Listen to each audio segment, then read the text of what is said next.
બનાસકાંઠાના વડગામમાં છાપી ગ્રામ પંચાયતના સરપંચના પતિ અને બોર ઓપરેટરે જીઆઈડીસી પ્લોટ કેસમાં હાઈકોર્ટની પિટિશન પાછી ખેંચવા માટે 50 લાખની લાંચની માંગણી કરી હતી. યુદ્ધાઓને ટાર્ગેટ બનાવતી મદારી ગેંગ ઝડપાઈ છે, જેમાં સંઘ પ્રદેશ દમણમાંથી છેલ્લા ઘણા સમયથી વૃદ્ધ મહિલાઓને વિશ્વાસમાં લઈને દાગીના તેમજ રોકડ રકમ પડાવી લેવાની ઘટના સામે આવી. પ્રયાગરાજમાં યોજાયેલા મહાકુંભમાં ફ્લોટિંગ ક્રૂઝ ગુજરાતીઓ માટે આકર્ષણનું કેન્દ્ર બની છે.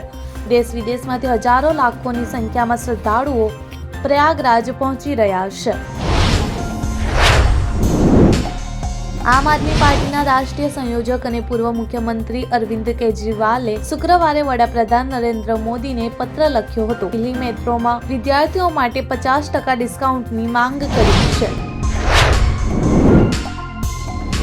આજે ભારતીય શેર બજારમાં ભારે ઘટાડો જોવા મળી રહ્યો છે. સેન્સેક્સ 400 થી વધુ પોઈન્ટ ઘટીને ટ્રેન્ડ થઈ રહ્યો છે. ટ્રેન્ડિંગ દરમિયાન નિફ્ટીમાં પણ ઘટાડો જોવા મળ્યો હતો.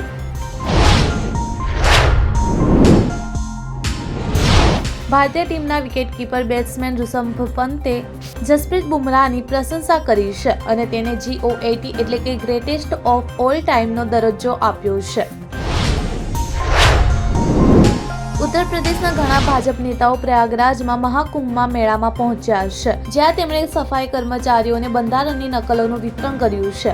કહ્યું છે કે પ્રયાગરાજમાં ધાર્મિક મેળાવડો એકતાનો મહાન ઉત્સવ છે. ભારતીય ટીમને ઓસ્ટ્રેલિયાના પ્રવાસ પર 5 મેચની ટેસ્ટ શ્રેણીમાં 3-1થી હારનો સામનો કરવો પડ્યો હતો. BCCIએ હવે કડક નિર્ણય લીધો છે અને 10 નવા નિયમો લાગુ કર્યા છે. BCCIએ સુપ્રીમ કોર્ટના ભૂતપૂર્વ ન્યાયાધીશ જસ્ટિસ અરુણ મિશ્રાને લોકપાલ તરીકે નિયુક્ત કર્યા હતા. આ સિવાય તેઓ એથિક્સ ઓફિસર તરીકે પણ કામ કરતા જોવા મળશે.